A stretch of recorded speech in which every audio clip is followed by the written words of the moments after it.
In this video, I'd like to take a few moments to talk about some tool building philosophy. Now, especially with this video, I would like to start with a caveat that a lot of these things are my own opinions, and some things that I say in this video might be considered a little bit controversial. I've tried to differentiate between the things that I tend to think are most likely true based on my own experience, and things which are just my own preferred way of working. So really this video is going to be split into two parts. The first part will be things which, based on experience, I think everyone should do. And the second part, which is really just my own opinions that I think it might interest you guys to take a look at. Okay, so for the first part of this video, let's just take a look at some advice I can give you for how to build your tools in such a way that they are most helpful for yourself and for other people, and that they don't come back and be really hard for you to maintain later. So the first thing I'd like to say is whenever you are tasked with a new tool to write or a new effect to do, it can be really beneficial to take a few moments at the beginning to think about your design before you dive in. This might sound like the most obvious thing in the world, but really, I can't tell you how many times I've seen other people and how many times I've succumbed to the temptation to just assume that my first inclination about how to do something is the right way. And I just dive in, not thinking about where everything is going to go and how everything's going to fit together. And then in the end, I end up with this huge mess that I can't maintain, and I can't even remember where everything is because there's no logic or rhyme or reason to anything. And then I end up in a situation where I have to make changes, and when I make a change to one part of the tool, everything else has to be changed as well. All of that could be averted by simply taking a few moments to think about what logical steps are involved with the tool. And that's really a more general concept, because you don't want to just think about a problem as a whole when you first start out on it. You want to try and break it up into smaller problems and solve those problems individually. And ideally, you solve those problems in ways that work independently from the other problems. And so that way, if something breaks, you only have to fix it in one place. And then if you fix it in that one place, you can fix it everywhere. And really, if you notice, later in the course, this is how we're going to be designing all of our tools. So hopefully that'll become a little more clear as you see how the tools that I'm using as demonstration will be designed. Okay, so the next thing I want to stress is the importance of getting user feedback at every step. And this is oddly one of these very important things that most people tend to skip. When you're designing a tool, it's good to get it's good to go to the people who are actually going to be using it at the very beginning while you're designing it in the first place, and then get their opinions on how this problem should actually be solved. Now, it's very important not to think that this means that you need to get opinions on the technical details of it. You shouldn't be asking someone, well, should I use an if statement here or a for statement here, unless that's something that you need help with yourself. But from an overall design standpoint, especially from an interface design standpoint, a lot of times the people who are going to be using your tool can offer a lot of great insight into what the tool should actually look like and how it could be best used to solve their problems. They can also come up with other problems that are similar to the problem that your tool is solving that you may not have anticipated, that you could easily add a solution for inside your own tool that'll make their lives easier, and it doesn't actually cost you that much. The other thing I'd like to mention about this is that when you're actually building the tool itself, whenever you add new features, it's important to stress test them. And you can stress test them yourself, but it's often good to find someone on the team who's good at breaking things. And in my experience, there's always someone on the team who's really good at breaking all of my tools. So if you can identify this person, if this person's willing to work with you, it can be a really helpful thing to have, because whenever you add a new feature, you can give them the beta version of it, and then they'll find a way to break it because maybe they do things in ways that you didn't expect. And then you end up being able to fix it, and then everyone else who doesn't break things all the time will never find a way that actually breaks your tool, and then your tools will end up being really polished. This type of thing goes a long way towards the next thing I want to mention, which is trying to make sure that your users actually trust your tools. If you create a system of tools where it's constantly breaking all the time, people eventually just stop using your tools.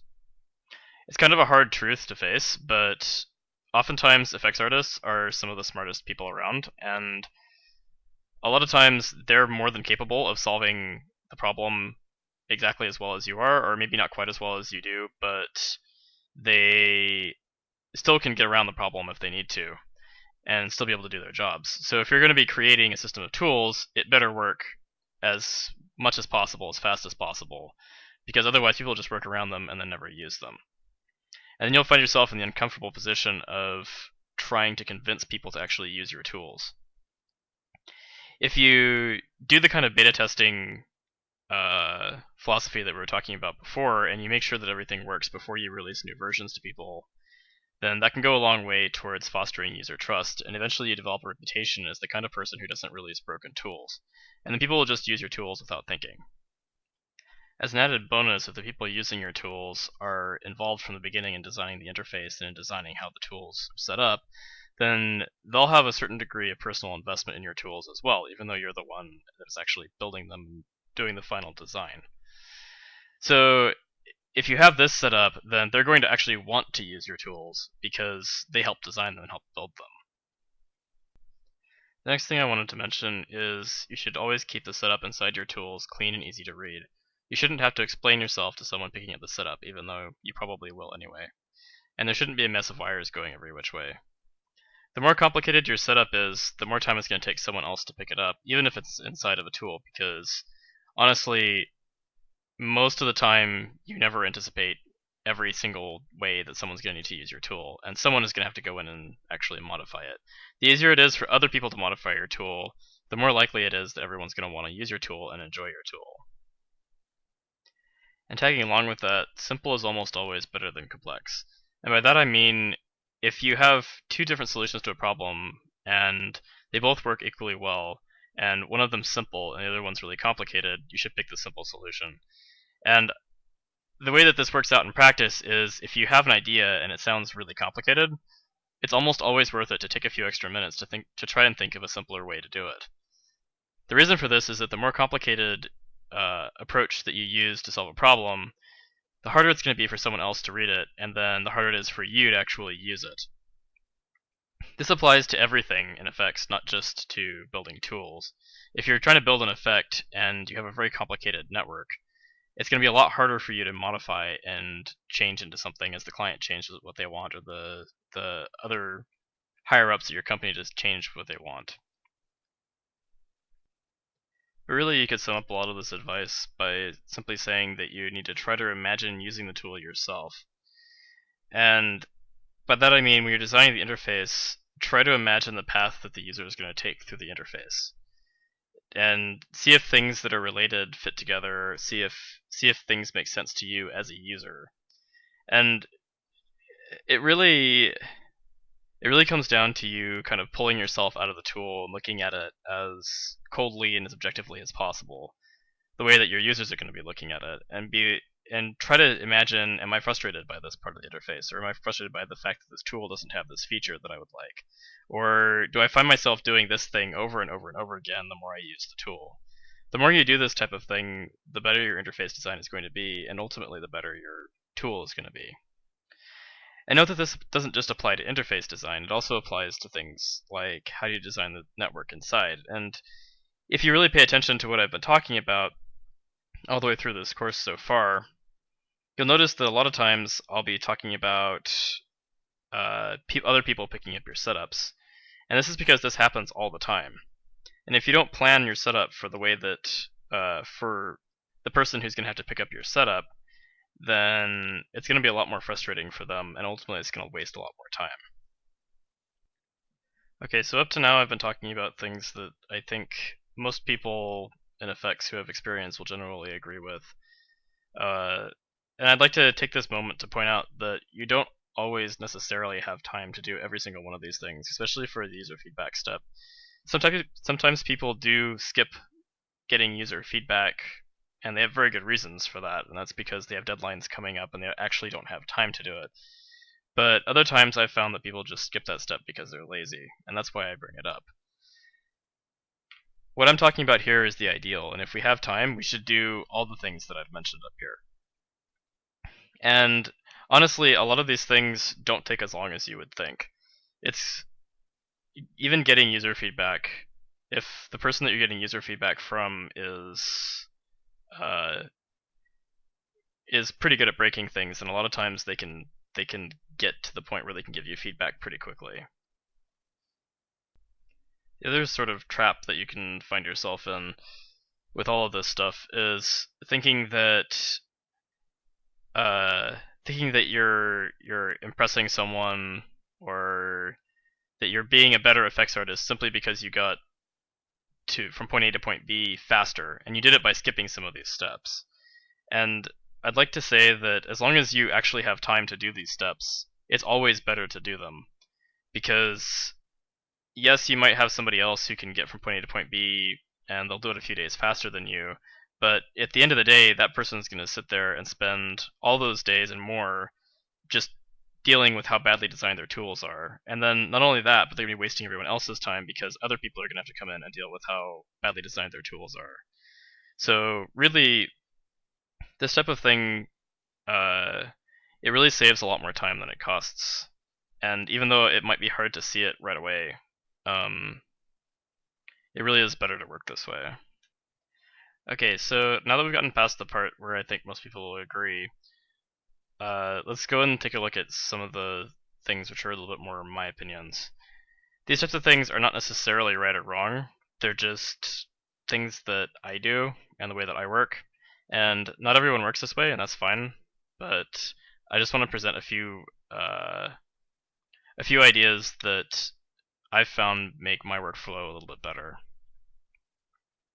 So the first thing I want to talk about is, and we've kind of talked about this a little, you set out to build a set of tools that you can use to do the effect, rather than building a system that does the effect. And what I mean by that is, in Houdini, you can go through and you can build a whole system of nodes where you just plug in some geometry and then it does the whole effect for you. And this is the way that most people work in Houdini. And there's nothing wrong with working that way, but the way that I tend to prefer to work is I think of the steps required to go from nothing to the completed effect, and then I build a tool that does each step, and I try to make that tool as isolated as possible from the rest of the system. So that way, if the tool is isolated, then maybe I could plug it into another system where I need something similar, but with slightly different inputs, and then I can use the same output for something else. And we'll be designing all of our tools this way in this course. This concept that I'm talking about is something called modularity, and it basically means that each tool you build is a self-contained module that fulfills a specific task. Now, I want to talk about a trap that you can get into here, where you're so obsessed with modularity that you make everything too modular. And what I mean by that is that each tool is so small that it basically might as well just be a few nodes strung together in Houdini. You still want tools that do a complicated task that's difficult to do. So don't make things too small, but don't make things too big either. Basically, if there is a sort of logical grouping to a problem, you want one tool that solves that, and only that problem. And if you think about it, most of the tools in Houdini are actually set up this way. It's the difference between something like Houdini and something like Maya, where in Maya you have like this giant macro tool, and it just does something. In Houdini, you have a whole bunch of little tools that you build together to build something much more complex. So for instance, in Houdini, you might have one tool that creates a sphere, and another tool that operates over the points on that sphere. And this is the way that Houdini works as a workflow. They give you a bunch of tools, and then you combine those tools to build something complicated. Whereas in something like Maya, you might just use the tools that they provide you. And again, there's nothing wrong with either workflow, although I think that Although I think that the workflow that I'm presenting is perhaps better suited to solving certain types of problems. So all of this is kind of summed up with the idea of make sure everything's very generic and keep reusability in mind. And what I mean by that is if there are two different ways that you could design a particular tool that's part of your setup, and one way means they can only be used for that setup, and then the other way means that you could use that tool to solve other kinds of setups, it's better to go for the way that you can use in other kinds of setups, because that way you don't have to rebuild it in a slightly different way in order to use it later. So this pretty much concludes the philosophy using different parts, different aspects of this philosophy all throughout this course, and hopefully some of it will be a little bit more clear as we get into actually building tools. But I just wanted to have this video here at the beginning to give you guys a bit of theory before we dive into actually building tools. And hopefully that'll make it a little bit easier for you guys to understand the way that the homework assignments are set up and the approaches that we take when we're actually going into the practical stuff.